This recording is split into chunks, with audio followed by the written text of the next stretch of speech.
Hello everyone, I'm very glad that you're joining this story. Subscribe, like and comment. Enjoy the story, smile more often. You ever wonder what it takes for a man to just disappear, to leave everything he's known behind without slamming a door or raising his voice? Stick around, because by the end of this, you might find yourself packing a bag too, or at least thinking about it. My name's Mason Carter, and if you were to ask anyone who knew me, they'd tell you I was the reliable one, the steady hand, the good son, the patient brother who never asked for too much, never needed the spotlight. The thing is, when you grow up being the dependable one, people start treating you like furniture, always there, always reliable, hardly even worth noticing. Growing up, Chase was the one who got all the second helpings, and I don't just mean at dinner. Every Christmas morning, every birthday party, every backyard barbecue, it was always Chase who lit up the room. Chase who got the louder cheers at Little League, even when I was the one pitching no-hitters. Chase who got the new car at 16 while I scraped together my savings for an old Ford that coughed when it started. They said he had the spark, that certain something that made you want to stand near him, like a bonfire on a cold night. And me? I guess I was the guy stacking the firewood. I didn't mind it much back then. I told myself it didn't matter who got noticed, who got praised, who got loved just a little bit harder. I kept my head down, worked 2 jobs to pay my way through a community college while Chase blew his scholarship on beer and missed classes. Every time he stumbled, I was there with a quiet loan, a couch to crash on, a cover story for Mom and Dad. They called me a good brother, but looking back now, I realized they never really looked past the convenience of me. I was just part of the scenery, always expected to be there, steady and silent. It was a Saturday morning, one of those warm ones where you can smell the cut grass through the kitchen window, when it happened. I was making coffee, black, like always, when my phone buzzed with a notification. I wasn't expecting anything important, so I let it sit while I buttered some toast, leaned against the counter, and chewed in that slow, lazy way you do when the weekend feels endless. Finally, I picked it up and stared at the screen. There they were. A picture posted by Chase, him, Mom, and Dad, sitting on the deck of a yacht in Italy, each of them holding up a glass of champagne, smiling so wide you could count the fillings in their teeth. The caption read, "Family trip of a lifetime," with a bunch of stupid emojis trailing behind it. I blinked. Read it again. Then again. I scrolled through the comments, looking for something, anything that explained how they could be halfway across the world without so much as a text or a phone call to me. It wasn't just a trip. It was a celebration, a new chapter, a family event. And somehow, I wasn't part of it. I kept scrolling, pictures of them at the Colosseum, plates piled high with pasta in Rome, sunsets in Santorini. Laughing, clinking glasses, hugging, posing. And I wasn't even a footnote. I set the phone down, stared out the window at my tiny backyard. The grass needed mowing. The garden was a mess. My life, tidy and small, stretched out in front of me like a bad joke. It wasn't anger that hit me first. It was this cold, heavy thing in my chest, like I had swallowed a rock. I stood there a long time, letting the cold settle, letting it grow until it filled my whole body. I thought about calling them, demanding an explanation, but the words got stuck somewhere behind my teeth.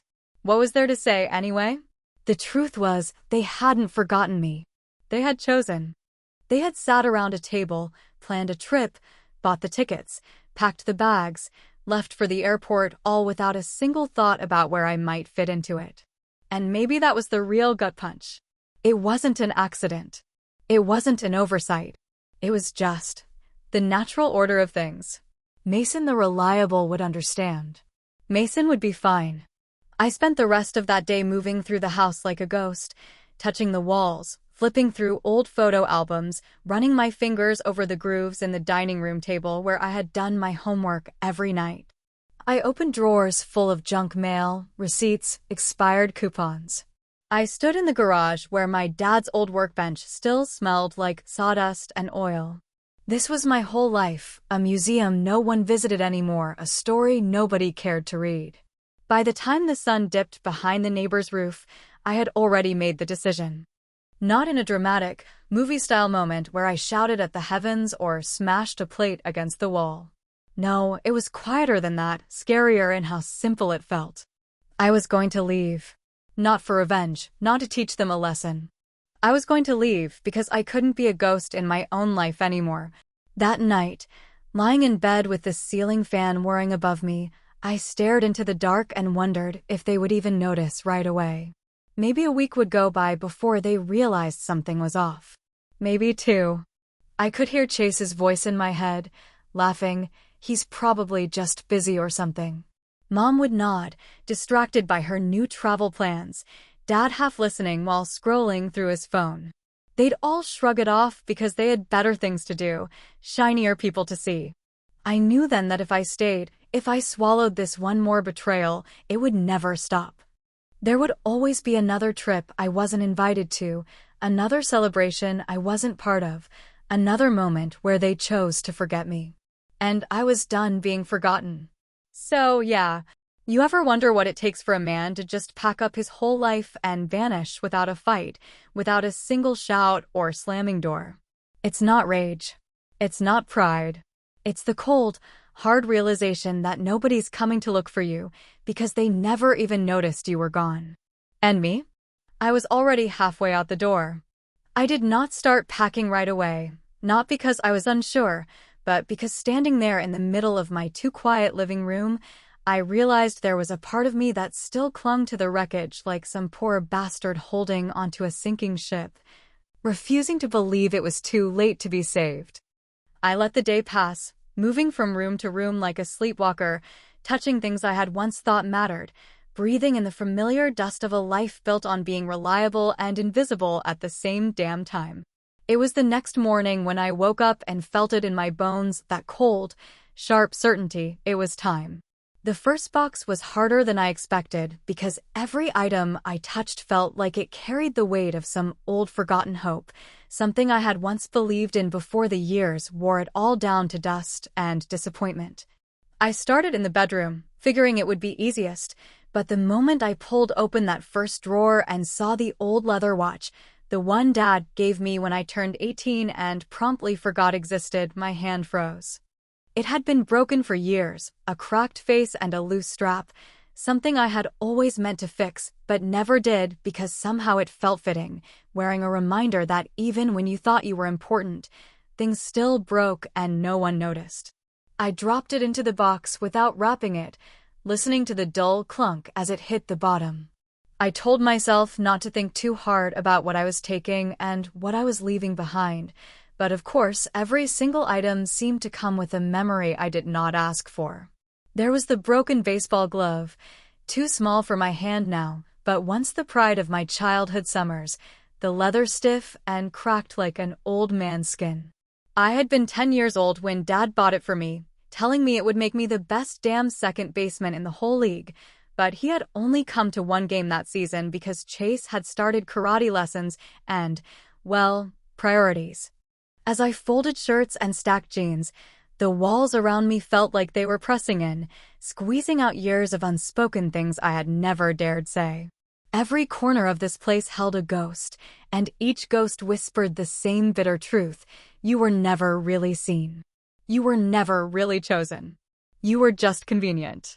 I pulled down old photographs from the dusty shelves, flipping through frozen moments that looked happier than they had felt at the time, moments where my smile was just a little too tight, my eyes just a little too distant. Family vacations where I took the pictures so I would not have to explain why I was not really part of the fun. Holidays where I sat at the edge of the room and laughed in the right places so no one would have to notice how empty it all felt. It was somewhere around the second box, hands full of crumpled yearbooks and participation trophies no one ever cared about, when I stopped and just sat there on the floor, staring at the mess I had made. It was too much to process, too many little heartbreaks piled up like unpaid bills. That was when the question hit me hard, the kind of question that is so simple it rips you open. What would you do if you realized your whole life was just convenient for others? Would you stay, or would you leave? I want you to really think about that for a second, not just hear it and move on. Imagine every sacrifice you ever made, every compromise, every time you told yourself it was fine, it was enough, it was just what family does. Imagine realizing it was all taken for granted, that you were never loved for you, just appreciated for the role you played until it no longer mattered. Would you still stay? Would you still believe you had to? I didn't have an answer right then.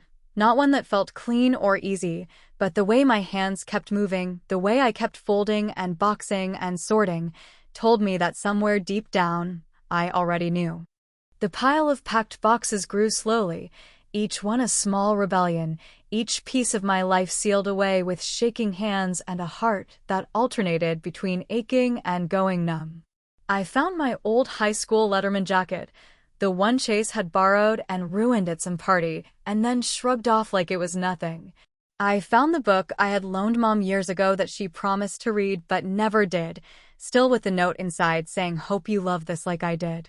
She never even opened it past the first chapter. I took only what mattered to me, not what would impress someone else, not what would look good in a family photo. The rest I left, because what good was dragging the weight of forgotten things into a new life? Somewhere between packing my old fishing gear and folding the faded blanket my grandma had made for me before she died, I realized I was not just packing up a house. I was packing up the proof that I had existed here at all, even if they never truly saw it. The hardest part was the little things, the ones that did not scream for attention but whispered memories when you touched them. A ticket stub from a concert I went to alone. A birthday card from an old girlfriend who had seen the writing on the wall and left before I could. An old keychain Dad had given me after I passed my driving test. A rusty, battered thing with the word champ printed on it like a bad joke. As the sun slipped lower outside, dragging shadows across the floor, I stood back and looked at the neat rows of boxes, stacked and ready. It felt final. It felt terrifying. It felt like breathing after being underwater too long. And yet, part of me wanted to smash it all to pieces, to set fire to the memories and watch them burn so there would be no temptation to look back. But I did not. I just stood there in the silence I had lived in for so long, finally understanding it was not loneliness I feared. It was the lie I had been living, the lie that being dependable would earn me a place at the table, that loyalty would mean love, that sacrifice would someday be repaid with open arms instead of empty chairs. No, I wasn't staying. I was done being convenient. I was done folding myself into a shape that fit their needs while mine went ignored. And tomorrow I would finish packing. Tomorrow I would take the last look around this house of broken memories and let it go, once and for all. There is no clean break when it comes to losing your faith in the people you love. No single day when you wake up and say, "That's it, I'm done." Not when you have spent your whole damn life making excuses for every small cut they delivered without ever realizing they were bleeding you dry. For me, it was 1,000 little betrayals that piled up over the years, invisible to anyone who wasn't standing right in my shoes, each one small enough to brush off if you wanted to pretend hard enough, and God knows I spent most of my life pretending. Birthdays were the first things that started feeling hollow, like something you kept doing out of tradition, not out of love.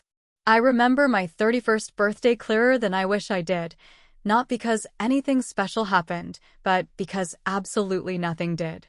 I had called Mom that morning just to hear a familiar voice, thinking maybe she had just forgotten for a minute, and she answered bright and chipper, telling me about Chase's new promotion at some startup company, laughing about how proud they were, how he was finally getting his act together.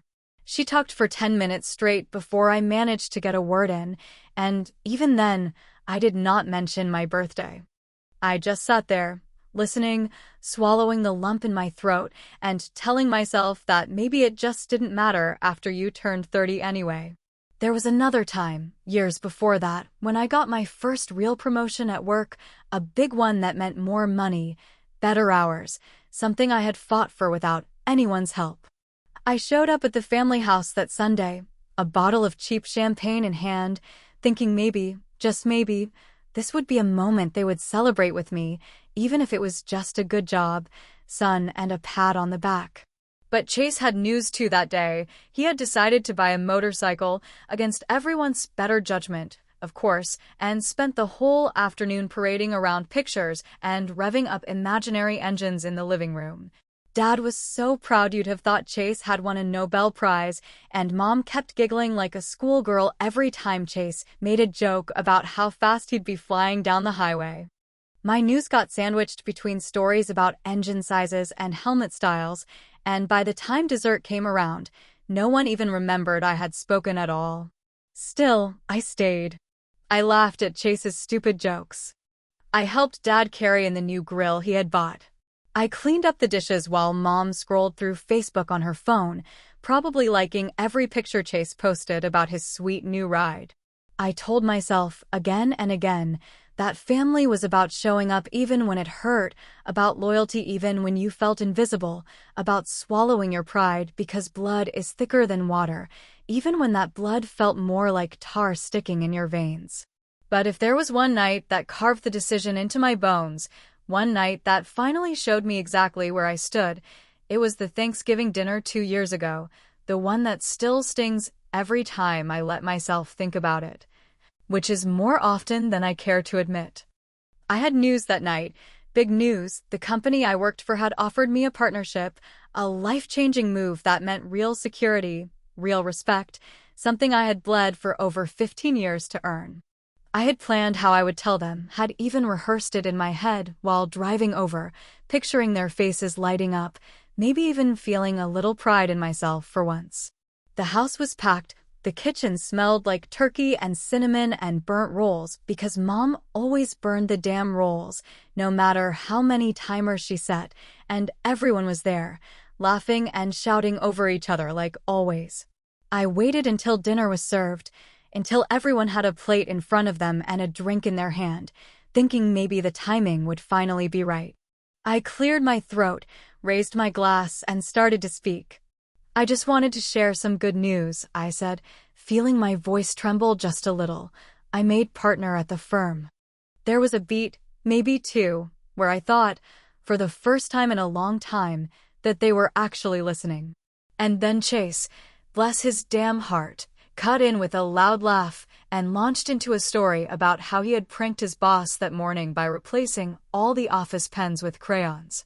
Everyone roared with laughter. Mom nearly spit her wine across the table. Dad slapped the table so hard the gravy boat wobbled. And just like that, my moment was gone, swallowed up by Chase's antics, lost in the noise and the beer and the burnt rolls and the endless goddamn noise. Nobody circled back to ask about my news. Nobody even seemed to realize I had said anything at all. I sat there, nodding along with Chase's story, forcing a smile, chewing the dry turkey that tasted like sawdust in my mouth, and wondered why I still tried. Why I kept believing that if I was just patient enough, loyal enough, good enough, they would finally turn and really see me. It's funny how clear a moment can get when it cuts deep enough. I remember looking at my plate, at the smear of cranberry sauce and the half-eaten pile of stuffing, and thinking, you don't matter here, Mason. You never did. It wasn't said out loud. It didn't have to be. It was in the way they leaned toward Chase, in the way their eyes lit up for him, in the way my big news crumbled under the weight of one of his dumbass stories. And yet, I stayed. I stayed for another year and a half, answering phone calls that only came when Chase needed to borrow money or when Mom needed me to fix something around the house. I stayed for birthdays I spent alone, for Sunday dinners where I played the part of the grateful audience while Chase took center stage. I stayed because it's hard to admit that the people you love the most can also be the ones who break you the slowest, the quietest, the cruelest. Until now.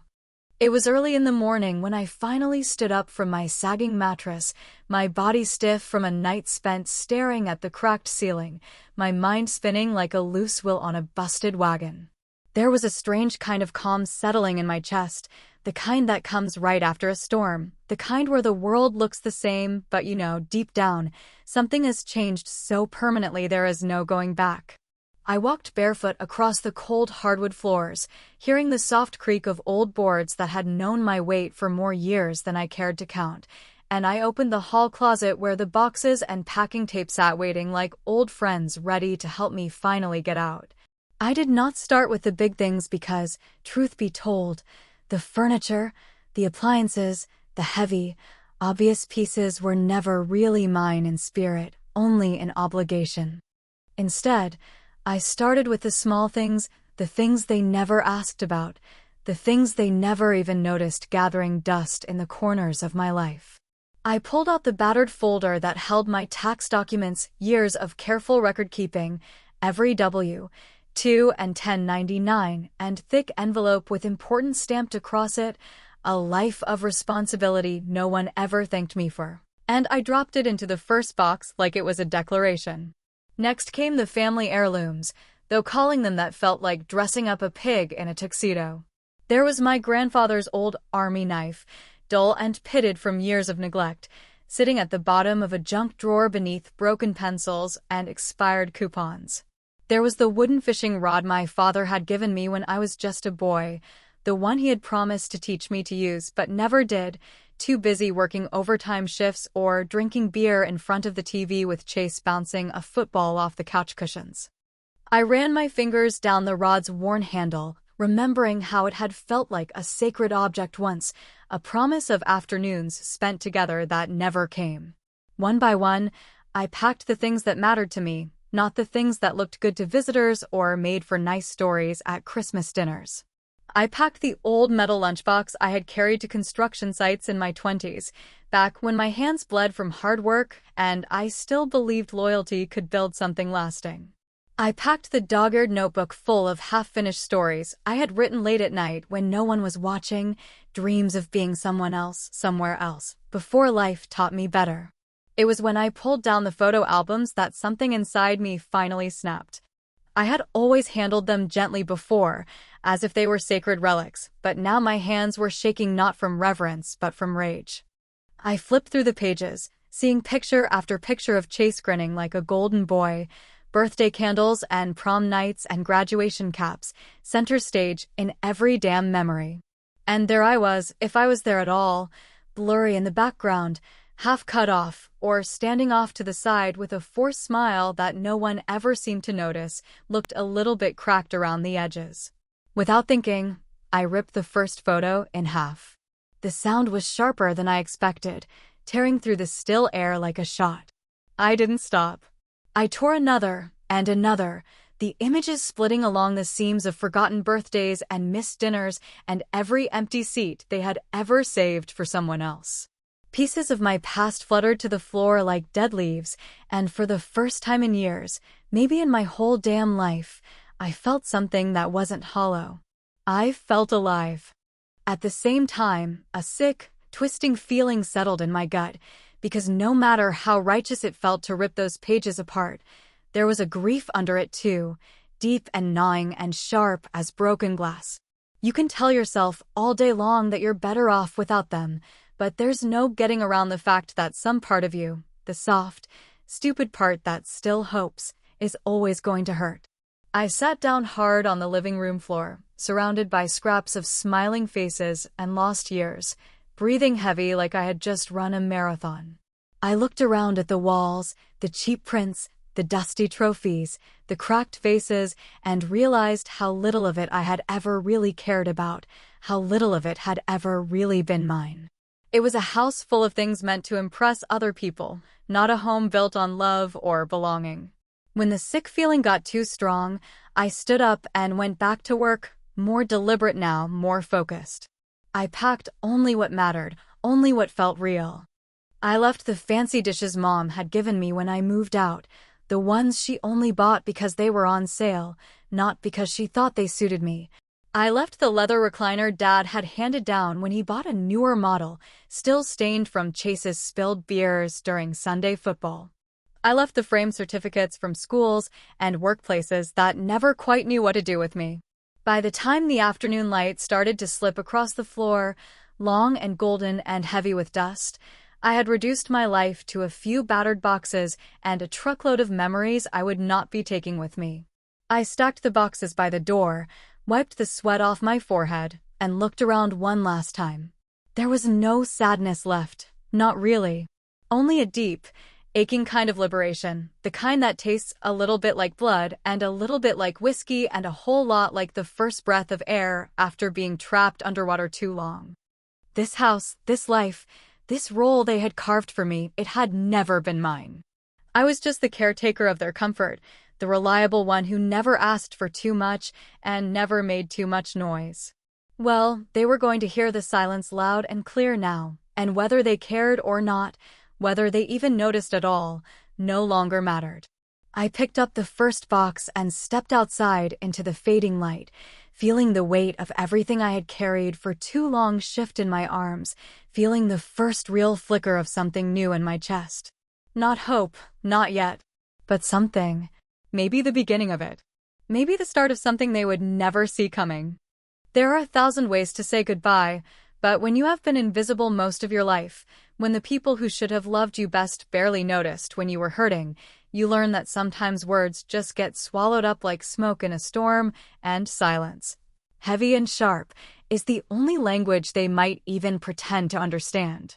I sat at the kitchen table that morning, staring at a blank piece of paper, a cheap ballpoint pen lying across it, tapping it against the surface like it might somehow spit out the right words if I just waited long enough. For a while, I thought about writing a long letter, listing every slight and hurt and moment of betrayal like a legal complaint, laying it all out so that they would have to see the pile of broken promises they had built and called love. I thought about writing about the missed birthdays, the promotions that passed unnoticed, the Thanksgiving dinners where my words were drowned out by Chase's loud, stupid laughter. I thought about telling them how small they had made me feel for so many years, how every time I showed up it chipped away at a part of me until there was barely anything left. But then I realized the truth that had been sitting there all along, waiting for me to stop making excuses. They already knew, they just didn't care.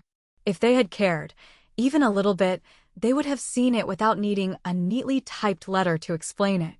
They would have heard it in the silences, seen it in the fake smiles, felt it in the way I shrank smaller and smaller with every passing year. No, they didn't deserve an explanation. They didn't deserve my anger, my grief, or even my words.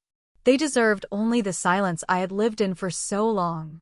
So instead of a long letter, I wrote just one sentence, my hand steady, the words clear and sharp as a knife slicing through everything we had pretended to be. If you ever looked for me, you might have found me. You didn't. I stared at the sentence for a long time after I finished, the ink drying in small, uneven pools on the cheap paper, and felt a strange sense of calm settle over me like a heavy blanket. I folded the note once, clean and precise, and taped it to the inside of the front door, right at eye level so they would have no choice but to see it the moment they stumbled back into the house, fresh from sipping champagne and posing for pictures on some rented yacht. I imagined the moment, the laughter dying out, the confusion blooming across their faces, the scrambling for explanations that would never quite come together, and for the first time in a long time, I felt something close to satisfaction. I grabbed the keys to my old Ford truck, the one that had carried me through more broken roads and bad winters than I could count, and started loading the few boxes I had packed so carefully. Each one was light compared to the weight I had carried inside these walls for so many years. I didn't rush. I wanted to feel each step, each small goodbye, not because I was going to miss this place, but because I wanted to be sure I never let myself forget how it felt to leave something that had never really been mine. The sun was just beginning to set by the time I finished, casting long, golden shadows across the cracked driveway, the kind of sunset that looks almost too beautiful to belong to a day so full of endings. I stood there for a moment, one hand on the hood of the truck, breathing in the smell of warm asphalt and distant cut grass, and let it all wash over me, the grief, the anger, the tiny, stubborn flicker of hope that maybe, just maybe, this was not the end of something but the beginning of something else. I didn't lock the door behind me. I didn't need to. I left the house exactly the way it had always been, open enough for anyone who cared to walk through, empty enough that no one ever would. I left the key on the kitchen counter, right next to the old cordless phone that probably hadn't rung for me in months, and I did not leave a forwarding address. As I pulled out of the driveway, the tires crunching softly over the gravel, I glanced once in the rearview mirror, but did not linger. I had already spent too much of my life looking back at people who never once thought to turn around and see if I was still standing there. I drove west, chasing the sunset down the two-lane highways that crisscrossed the state like old scars, feeling the miles stretch out between me and the life I had outgrown like a second skin. The radio was broken, had been for years, so the only soundtrack to my escape was the steady hum of the engine and the occasional groan of the truck's old shocks, every rattle and squeak a kind of music in itself. Somewhere, hours later, after the last familiar road sign had vanished behind me and the stars started blinking awake in the wide black sky, I found myself smiling, not because I was happy exactly, but because for the first time in as long as I could remember, I was not waiting for someone else's permission to feel something. I left the key. I wonder if they even noticed. Maybe they would come home and find the note and tell themselves whatever story they needed to sleep at night, blaming me for being too sensitive, too dramatic, too selfish to understand how hard it was for them to carry the burden of loving someone like me. Maybe they would crumple the paper without reading it all the way through, toss it in the trash with the junk mail and the empty takeout boxes, and move on without missing a beat. Or maybe, and this was the thought that kept me company as the dark swallowed the road ahead, maybe they would stand there in the doorway, staring at that single sentence taped to the wood, and for the first time in their lives, feel even a fraction of the emptiness I had carried for so long. I didn't know which it would be, and for once, I didn't need to. I kept driving into the night, the road unwinding before me like a second chance, and for the first time, I did not wonder who would notice I was gone. I only wondered what I would find now that I had finally left. I never turned around after that night, never once allowed myself the weakness of wondering if they had stood there at the door, reading the note with wide, confused eyes, or if they had crumpled it without a second glance, dismissing it the way they had dismissed so many parts of me for so many years. Still, some nights, when the road stretched out too quiet and the stars hung low and sharp above my battered truck, I could not help but picture it in my mind, that moment of their return. The echo of it playing out behind my closed eyelids like a movie I could not stop watching. I pictured the car pulling up the cracked driveway, tires grinding over loose gravel, the headlights sweeping across the front porch with its peeling paint and sagging swing. That old swing where I used to sit during long summer evenings and wonder what the hell it would take to feel like I belonged somewhere. I saw them piling out, laughing too loud, dragging suitcases behind them, the heavy ones they always overpacked, Chase bumping his against the steps because he never watched where he was going, Mom complaining about her back, Dad patting his pockets for the house key he could never seem to find. In my mind, they were still glowing with the aftertaste of champagne and European sunsets, carrying the weight of 1,000 news stories they could not wait to share with each other, none of which would have involved a thought about me. Maybe Chase would be the first one to notice something was off, his smirk faltering just slightly when he reached for the doorknob and realized the door swung open too easily, that there was no familiar click of the deadbolt sliding free, no welcoming rush of familiar air. Maybe Mom would step inside first, the way she always did, chattering about needing to unpack her souvenirs, her voice trailing off into a kind of silence she did not often carry. I imagined her standing there, her designer handbag still slung over her shoulder, blinking at the empty space where the hall table used to be, the bare walls stripped of their family photos, the dusty outlines of where frames once hung like the ghosts of memories no one truly cared about. Dad would probably furrow his brow, stepping inside with that heavy, clumsy tread of his, muttering about how something felt wrong, while Chase, always slower to catch on, might wander toward the kitchen in search of a beer. Still too wrapped up in himself to notice the emptiness bleeding from every corner of the house. And then they would see the note. I pictured them standing around the front door, reading it together or passing it from hand to hand, the paper crinkling under their fingers, the words simple and final and unchangeable. If you ever looked for me, you might have found me. You didn't. No accusations, no dramatic farewell, just the truth laid out in black and white, impossible to argue with, impossible to twist into something it was not. Maybe Mom's smile, the tight, rehearsed one she wore when she didn't know what else to say, would finally crack around the edges, her voice wobbling when she tried to call my name into the emptiness, hearing it echo back to her with no answer. Maybe Dad would shuffle his feet, clearing his throat like he always did when the conversation turned uncomfortable, muttering something about how I was probably just being dramatic again, that I would cool off and come back around like I always did, like the good, reliable Mason they had counted on without ever truly counting me in. Maybe Chase would laugh it off at first, cracking some dumb joke about how I had always been a little high-strung, how I probably needed some me time, and maybe they would all cling to that lie like a lifeline because the alternative, that they had driven me away for good, would be too heavy for them to carry. But maybe, just maybe, there would be a moment, a long and terrible moment, when they each felt it hit them, that sinking, gut-deep realization that I was not coming back, not this time. Maybe Mom would sit down hard on the edge of the dusty couch, the same couch where so many ignored conversations had died mid-sentence, clutching the note in her shaking hands, her fingers smudging the ink. Maybe Dad would finally feel the weight of all the times he turned away, all the jokes he let Chase make at my expense, all the missed chances to say something that mattered.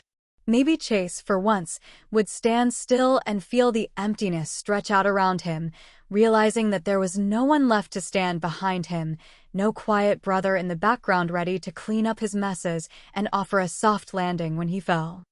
I do not know for sure, and truth be told, I never will, because I never once checked back, never once allowed myself to drive past that house or snoop around online for signs of whether they missed me or moved on without a second thought. That chapter was closed, the ink dry and set, and no amount of curiosity, no flicker of old longing, was worth reopening the wound just to confirm what I already suspected deep in my marrow. Some nights, though, when the road stretched too long and the loneliness pressed a little harder against the edges of my mind, I would catch myself wondering if they kept the note, tucked it away somewhere like a guilty secret, or if they tore it up in anger and blamed me for the hole they refused to see they had carved themselves. Other nights, I would picture the house standing empty, gathering dust, the front door swinging on loose hinges, the walls still bearing the faint outlines of what had once been a life lived too quietly, too invisibly. I would imagine them coming home again and again, expecting things to be just the way they left them, only to find that some absences do not fill themselves back in, no matter how hard you wish they would. And through it all, I never stopped driving forward, away from that house, away from that life, into whatever unknown place might finally allow me to be seen not as a fixture or a fallback or a second thought, but as a man who chose, finally, to leave before there was nothing left of himself worth saving. Freedom is a funny thing when you have spent most of your life wearing invisible chains that you convinced yourself were just part of the natural order of things, a weight you thought everyone carried without complaint because that was what love and loyalty demanded. It does not come rushing in all at once, like some triumphant parade with banners and fireworks and a cheering crowd. No, real freedom creeps in quiet and uncertain, like a stray dog too battered to believe the door left open was really meant for him. I ended up in Wyoming, of all places, though not by any grand design or some romanticized notion of riding horses into endless sunsets. I simply drove until the road felt empty enough that my old ghosts could not catch up to me anymore. And somewhere outside of Laramie, with the wind howling through the open fields and the sky stretched so wide it made your chest ache just to look at it, I decided that was good enough. The trailer I rented was small and crooked, parked at the edge of a dirt lot behind an old bait shop that smelled permanently of gasoline, minnows, and last week's beer, but it was mine, paid for with cash and carrying no expectations but my own. I took a part-time job there, cleaning fishing boats, selling worms by the cupful, and occasionally giving directions to lost tourists who were looking for something they would never quite find. It was honest work, simple and dumb in the way that lets a man fall asleep at night without his mind spinning itself into 1,000 useless knots. Some mornings, when the mist still hung low over the fields and the world felt too quiet to be real, I would sit on the rickety steps of my trailer with a chipped coffee mug warming my hands, watching the sun claw its way over the horizon.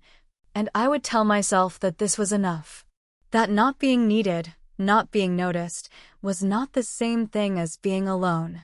That freedom, even heavy with loneliness, was better than the slow death of staying somewhere you were never truly seen.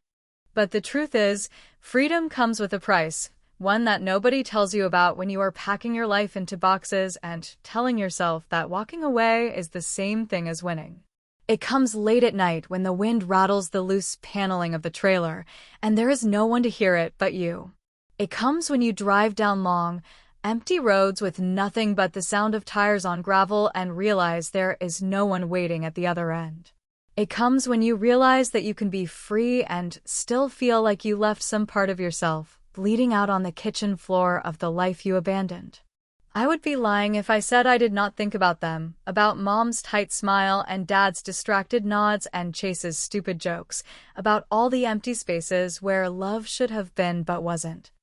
I would be lying if I said I didn't sometimes wonder if leaving made me just as guilty as they were, if walking away without a fight was just another kind of selfishness, wearing a different mask. Some nights, after the bait shop closed and the sun bled out across the sky in brilliant, furious colors, I would sit by the little fire pit behind the trailer, nursing a cheap beer and staring into the flames. And I would ask myself the kind of questions that do not have easy answers. Did I give up too soon? Was there something else I could have done, some better version of myself that could have stayed and made it work? Was I abandoning them, or was I saving myself from a life of being half-loved, half-seen, half-alive? The honest answer is that I do not know. Maybe I never will. There is a peace in not having to measure up anymore, in not bending yourself into smaller and smaller shapes to fit into places that were never built with you in mind. There is a deep, fierce relief in knowing that every mile between me and that old life is a mile earned, a mile bought and paid for in the hard currency of heartbreak and hard choices. But there is also an ache, a hollow kind of sadness that hums beneath the surface, a sadness that does not ask for attention, but never quite lets go either. Sometimes, when I close my eyes at night, I imagine what it would be like if they showed up here, if that old battered truck from home pulled into the dirt lot one dusty afternoon, and they climbed out, older, smaller, heavier with the weight of things left unsaid. I imagine Mom standing there with tears in her eyes, Dad kicking at the gravel, Chase trying and failing to make some dumb joke to fill the silence. I imagine them asking me to come home, to sit down, to talk it through. But then I open my eyes and there is only the empty stretch of highway and the endless whistle of the Wyoming wind, and I know deep down they are not coming. They would not know where to look even if they wanted to. You do not find the things you never noticed were missing. And maybe that is the point. Maybe freedom is not about being happy or being understood or even being right.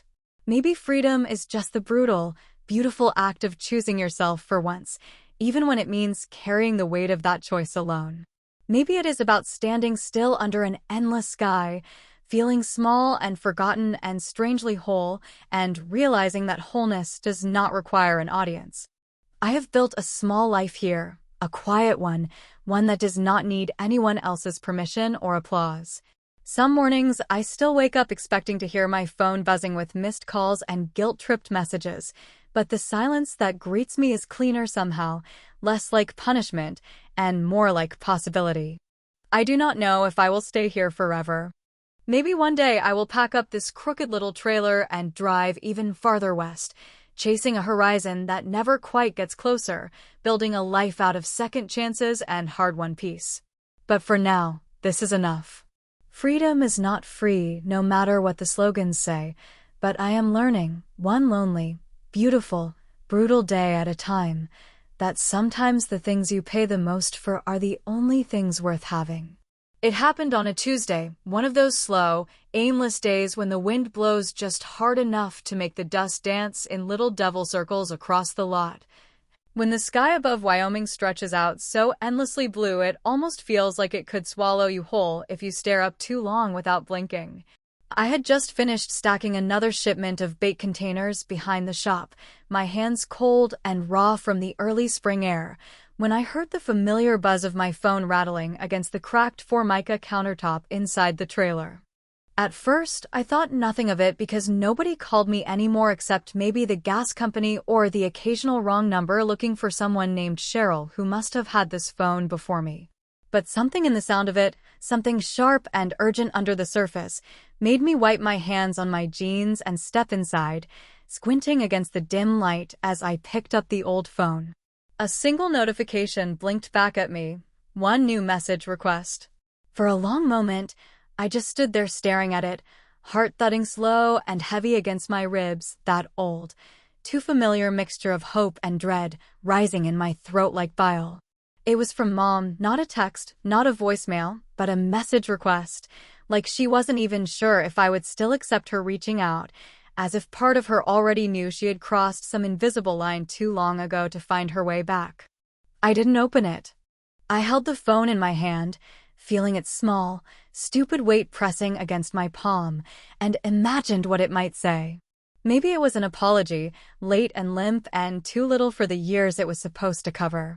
Maybe it was a plea, some desperate attempt to glue the family back together with tired promises and empty I misused that would sound more like accusations than comfort. Maybe it was just a question, simple and hollow. Where are you? As if the answer could fix anything.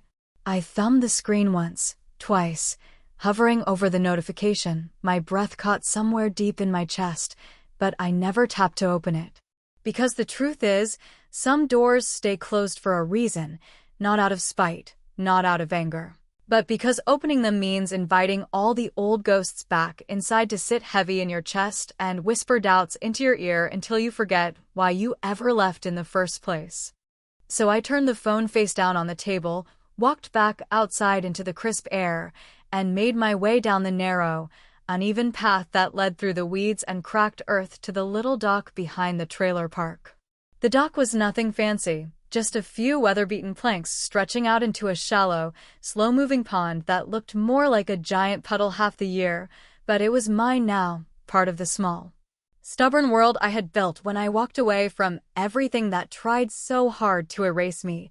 I sat down at the edge of the dock, my legs dangling above the water, watching the sunset bleed across the still surface in long strokes of gold and red that made the whole world seem softer and more dangerous all at once. The air smelled like wet earth and distant smoke from someone's trash fire, and the only sounds were the gentle lap of water against the pilings and the low hum of the wind threading through the dry grass. I thought about that message, sitting there unopened like a ticking bomb or a locked treasure chest, depending on how cruel you wanted to be about it. I thought about Mom sitting somewhere far away, maybe at that old kitchen table, maybe at some fancy cafe, staring at her phone and waiting for the little scene notification that would never come. I thought about Dad, if he even knew she had reached out, if he even cared enough to wonder where I had gone. I thought about Chase, probably too wrapped up in his own easy laughter and half-earned successes to even notice the hole my absence had left. And sitting there on that dock, the sun slipping lower and lower behind the hills like it was trying to hide from what came next, I realized that it didn't matter what the message said. It didn't matter if it was filled with regrets or excuses or lies dressed up in tearful words.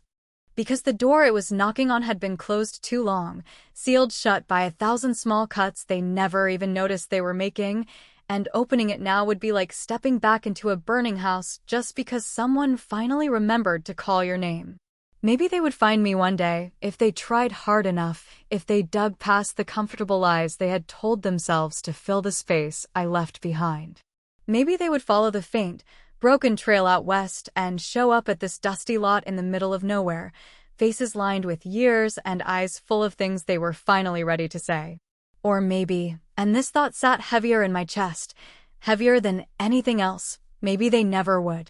Maybe they would read the note I left one last time, crumple it into a ball, toss it into the trash without ceremony, and go right back to their champagne and family vacations and loud Sunday dinners without ever sparing another thought for the son, the brother, the ghost who had finally learned how to leave. The sky turned darker, the first stars blinking awake one by one, and I let the quiet wrap itself around me like a blanket, not soft, not comfortable, but real in a way that nothing else ever had been. I leaned back on my hands, staring up into the endless sky, and let the last thought settle deep into my bones, heavier and truer than anything I had carried before. Maybe they'll find me. Or maybe, just maybe, they never will. Would you open that message if you were me?